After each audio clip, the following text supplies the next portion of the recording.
네, 안녕하세요. 장석근입니다. 오늘은 제가 제일 좋아하는 소고기 이야기를 해볼까 합니다. 많은 분이 영양 보충을 하기 위해서 소고기를 드실 텐데요. 가격이 좀 나가지요. 매일 사 먹기란 선뜻 쉽지가 않습니다. 주머니 사정이 좋은 날이나 특별한 날에 먹게 되는데요.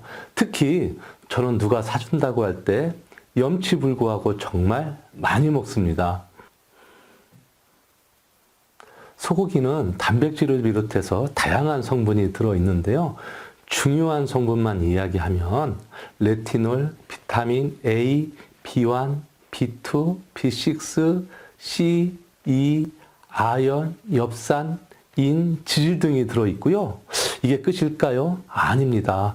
철분을 비롯해서 칼륨과 칼슘, 회분, 콜레스테롤이 들어있고요. 여기에 니아신과 미오신, 알부민과 무기질도 풍부하게 함유되어 있는 그야말로 비싼 값을 하는 영양덩어리 그 자체입니다. 첫째, 소고기는 소화기관을 튼튼하게 하고 기운을 나게 합니다. 또한 토하거나 설사하는 것을 멈추게 하고 부종을 낫게 하고요. 뼈를 튼튼하게 하는 것은 물론 혈액을 풍부하게 하고 위 기능을 좋게 합니다. 그리고 성질이 평이하기 때문에 몸이 찬 사람에게도 좋고요. 병을 회복 중인 허약자에게도 좋은 보양식으로 영양을 공급해 줍니다. 게다가 쇠고기는요, 동물성 단백질 가운데서 가장 질이 좋은 단백질을 갖고 있습니다. 보통 몸짱을 만드는 고기 하면 어떤 고기를 생각하세요? 대부분 닭가슴살이라고 생각해서 많이 먹잖아요. 맞습니다. 굉장히 좋지요. 그러나 소고기가 닭가슴살보다 단백질과 아미노산 함량도 높을 뿐더러 근력 향상에 도움을 주는 크레아틴 성분까지 풍부하기 때문에 혹시 주머니 사정이 좋다면, 그리고 몸을 더 생각한다면 소고기를 더 드시기를 강력하게 추천합니다. 한편 소고기는 이노신산이라는 성분이 구수한 맛을 내는데요. 소를 잡은 후에 보통 4에서 5도씨 정도의 약 열흘간 숙성하는 이 기간 중에 이 성분이 생기는데요. 그래서 고기를 좀 먹을 줄 아네 라는 사람은 대부분 숙성을 시킨 고기를 먹는 겁니다. 전 세계적으로 소고기 부위를 다양하게 그리고 많이 먹는 나라는 어디일까요? 바로 우리나라입니다. 여러분은 어떤 부위를 어떻게 먹어보셨어요? 부위에 따라서 먹는 방법도 요리법도 정말 다양하지요. 그 중에 제일 많이 먹는 방법이 뭘까요? 바로 불고기와 갈비입니다. 구체적으로 보면요, 등심과 안심은 전골이나 스테이크 또는 구이용으로 많이 먹고요. 목살은 로스용으로 먹기도 하지만 국물을 낼 때도 사용합니다. 머리는 어떨까요? 제가 좋아하는 편육으로 먹기도 하지요. 게다가 앞다리의 윗부분, 그러니까 양지살은 잡채를 할 때 넣기도 하고요. 국물이나 찌개로 사용하고도 있습니다. 또 엉덩이살은 육포나 회, 그리고 조림으로 먹고 있고요. 사태와 홍두깨살은 탕이나 조림으로 쓰고 있습니다. 내장은 어떨까요? 버리나요? 아닙니다. 곱창구이로 먹는데 좀 비쌉니다. 하지만 정말 맛있지요. 무릎 연골은 어떻게 먹죠? 토가니로 먹잖아요. 그럼 꼬리는요? 꼬리는 버리나요? 꼬리는 곰탕으로 먹지요. 피는 버릴까요? 이것도 아닙니다. 선지로 먹잖아요. 소가죽은 버릴까요? 아닙니다. 이것도 역시 다양한 가죽 제품으로 탄생하고 있고요. 그 밖에 뭐 있죠? 간, 그 다음에 천엽, 족발, 육회, 우황, 이런 부속물도 요리하는 방법이 너무나 많습니다. 심지어 똥도 씁니다.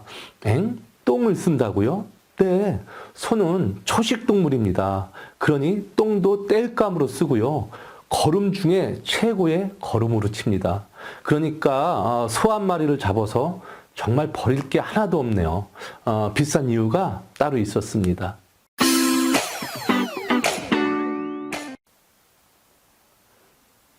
네, 무엇이든지 과요불급입니다. 소고기가 공기에 접촉되는 시간이 길면 길수록 손해입니다.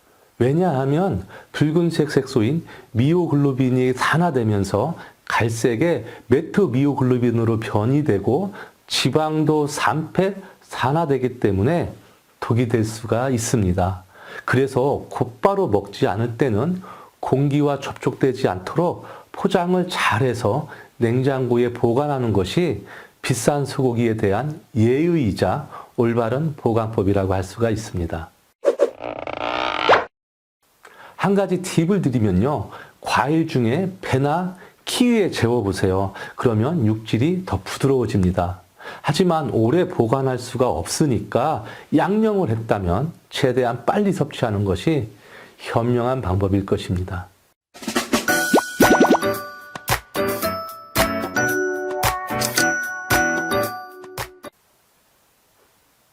자, 소고기는 어떤 성질이 있다고 했죠? 아까 제가 이야기했는데 혹시 기억하세요? 평이한 성질입니다. 그래서 6kg도 먹는 거지요. 당연히 저 같은 태우민에게 좋은데요. 그러나 열이 많고 근육이 단단한 태우민이나 콜레스테롤이 너무 높은 사람은 그 양을 조절하시거나 레시피를 달리했으면 좋겠습니다. 본초 강목에 소고기는 그 성질이 평하고 달다. 그리고 덕이 없다라고 기록하고 있고요. 소양인들의 육식인 돼지보다는 좀 뜨겁고 소민들의 육식인 닭보다는 좀 차가운 온도이기 때문에 태음인에게 좋고요. 그 중에 맥이 약한 태음인에게는 더더욱 좋습니다. 우리가 일반적으로 생각할 때 고기를 많이 먹으면 살이 많이 찌고 건강에 해롭기 때문에 육류를 덜 먹어도 기름기를 줄여야 한다고 하잖아요. 그런데 소고기 기름은 지방이라는 단어 자체가 좀 꺼림칙하지만 소고기 지방의 주 성분은 올레인산입니다. 이 성분은 우리가 몸에 좋다고 자주 먹는 올리브 기름에도 들어있는 성분인데요.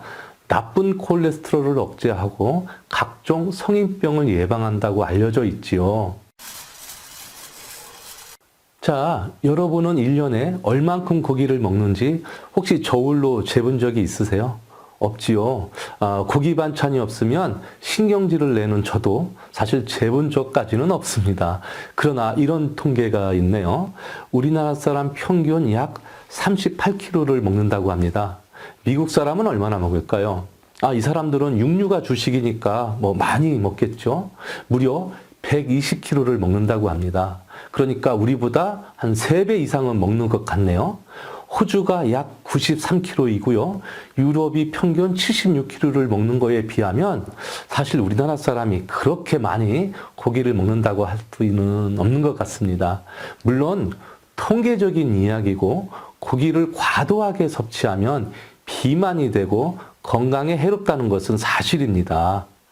그러나 현대인에게 비만의 주법은 오히려 탄수화물과 기름기가 많은 패스트푸드와 정크푸드 그리고 운동 부족의 원인도 큰 몫을 하는 만큼 고기를 무조건 탓할 것이 아니라 체질에 따라 다양한 요리법으로 섭취를 해서 영양의 균형을 잘 맞췄으면 좋겠습니다.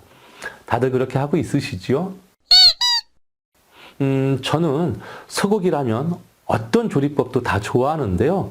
그 중에 육회, 정말 좋죠. 육회나 불고기, 그 다음에 갈비구이를 정말 좋아합니다. 어떤 분은 물에 빠진 것은 안 먹는다고 하는데요. 저는 갈비탕도 엄청 좋아합니다. 제 아들 홍순이는요, 이 녀석이 좀 먹을 줄 알아요. 등심 스테이크를 좋아하더라고요. 그리고 육개장 좋아하시지요?